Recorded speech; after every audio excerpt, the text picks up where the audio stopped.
नमस्कार। माली समाचार हिंदी में आपका स्वागत है। मैं दिनेश माली। मनोज जरांगे ने खत्म किया अनशन। महाराष्ट्र सरकार के प्रतिनिधियों से की मुलाकात, सौंपा 12 सूत्रीय प्रस्ताव। मराठा आरक्षण के नेता मनोज जरांगे ने फडणवीस सरकार के प्रतिनिधि मंडल से मुलाकात की। इस दौरान प्रतिनिधि मंडल की अपील पर उन्होंने अपना अनशन खत्म कर दिया।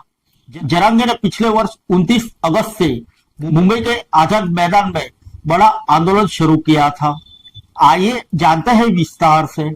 मराठा आरक्षण आंदोलन के नेता मनोज जरांगे ने महाराष्ट्र सरकार के प्रतिनिधियों के साथ बातचीत के बाद अपना अनिश्चितकालीन अनशन समाप्त कर दिया है। सरकार की ओर से उन्हें 12 सूत्रीय प्रस्ताव सौंपा गया है।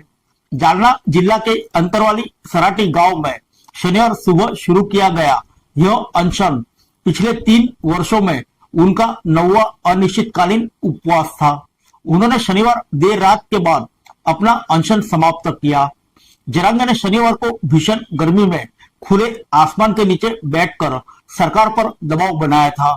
इसके बाद सरकार के प्रतिनिधियों ने उनसे मुलाकात कर 12 सूत्री प्रस्ताव सौंपा और अनशन समाप्त करने की अपील की। सरकारी प्रतिनिधि मंडल का नेतृत्व मंत्री राधाकृष्ण विखे पाटिल और भाजपा विधान परिषद सदस्य प्रसाद लाड ने किया। आइए जानते हैं 12 सूत्री प्रस्ताव में क्या क्या है। मनोज जरांगे ने अपने समर्थकों को संबोधित करते हुए कहा कि राज्य सरकार ने 58 लाख पहले से ही चिन्हित कुंभी रिकॉर्ड के आधार पर प्रमाण पत्र जारी करने पर सहमत हो गई है।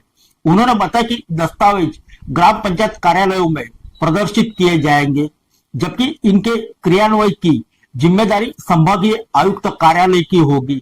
उन्होंने कहा कि सरकार 15 दिन बाद जाति वैधता प्रमाण पत्र प्रक्रिया की समीक्षा करने पर भी सहमत हुई है। साथ ही उन्होंने मराठा और कुणबी समुदाय के लिए अलग अलग मंत्रालय की मांग समर्थन जारी रखने की बात कही। जरांगे ने कहा कि सरकार ने मराठा आरक्षण आंदोलन के दौरान जान गंवाने वाले लोगों के परिवारों को 15 दिनों के भीतर आर्थिक सहायता का आश्वासन दिया है। अनशन के दौरान जरांगे की तबियत बिगड़ गई थी। चिकित्सकों के अनुसार उन्हें कई बार उल्टियां हुई और उनका रक्तचाप भी कम हो गया था। अनशन समाप्त करने से पहले सरकारी डॉक्टरों ने उनके स्वास्थ्य की जांच की। जालना के सिविल सर्जन राजेंद्र पाटिल ने कहा कि जरांगे को 2-3 बार उल्टियां हुई, उनका रक्तचाप भी कम हो गया था और तेज धूप में बैठे रहने के कारण उन्हें डिहाइड्रेशन भी हो गया था। डॉक्टर ने बताया कि उनका विस्तृत स्वास्थ्य परीक्षण छत्रपति संभाजी नगर के एक अस्पताल में किया जाएगा। मुंबई से करीब 400 किलोमीटर दूर अंतरवाली सराटी गांव में जरांगे ने बिना किसी शेड या सुरक्षा व्यवस्था के खुले में अनशन शुरू किया था। जैसे ही आंदोलन शुरू हुआ, मराठा आरक्षण मंत्रिमंडलीय उप समिति ने अध्यक्ष राधाकृष्ण विखे पाटिल मौके पर पहुंचे और जरांगे से बातचीत कर आंदोलन समाप्त करने का आग्रह किया। उन्होंने कहा था कि राज्य सरकार इस मुद्दे के समाधान के लिए सकारात्मक रूप से प्रतिबद्ध है।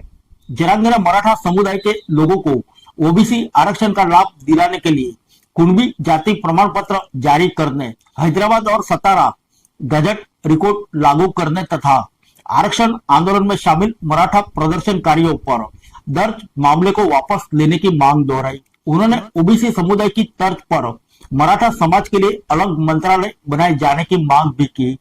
फिर मिलेंगे अगले बुलेटिन में अन्य किसी खबर के साथ। तब तक के लिए इजाजत दीजिए। नमस्कार।